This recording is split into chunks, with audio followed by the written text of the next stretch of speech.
Welcome back to another episode of Voices from the Basement. I hope you guys are sitting down with a nice cup of tea because today's story is one of my favorites. It was sent in by a user named Riley, and it goes like this. Back in 1993, my family moved into a beautiful old home built in 1895. We had no idea how the previous owner died or anything about the history of the house, except that it had been empty for over 10 years. The house was huge and came with a 2-story library filled with thousands of books. There was also an old radio in the basement that didn't have any visible means of power. My father fixed up the radio and soon discovered that it only worked at night. At first, it just broadcast static, but then we began to hear faint whispers coming from the radio. They were barely audible, but it sounded like someone was reading newspaper clippings about the town's history. My father tried to record the whispers onto a tape, but when he played it back, it was gibberish. A few nights later, we heard the whispers again. This time, they were clearer and more coherent. The voices seemed to be telling us that if we didn't leave, we would die. Soon after, our dog began to growl and bark at the radio as if it had transformed into some kind of monster. We turned off the radio and went to bed, but we were awoken in the middle of the night to the sound of our name being called repeatedly. My parents got up and started to investigate. That's when they discovered the second-floor window was open. In the morning, we found out that a neighbor had reported seeing a strange light in one of the upstairs windows late at night. A local psychic who specialized in hauntings was brought in.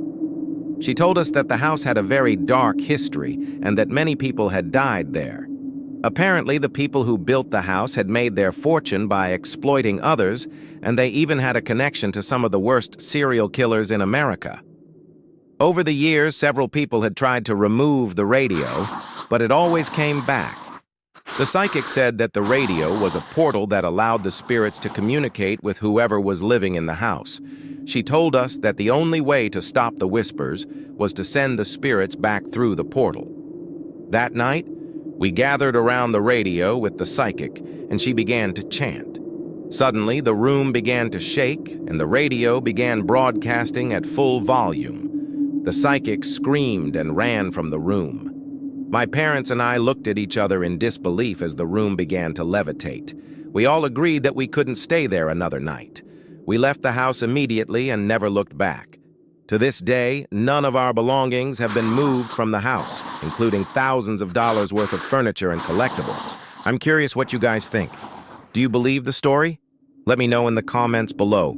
And now here's a little behind-the-scenes secret. When I first read this story, I thought it was fake. But then I realized something. The author said that the story was written in 2007, yet the events took place in 1993. That means that the author would have been a child at the time. So I did some digging, and I discovered that the author has been posting stories on various forums since 2006. Most of them follow the same format. He says that the story is true, but then he gives away his real name and age. If you look into it, you can even find posts where he talks about these stories in the third person. For example, here's a thread where he talks about voices from the basement. And here's another one where he talks about a scary campfire story he posted on Reddit.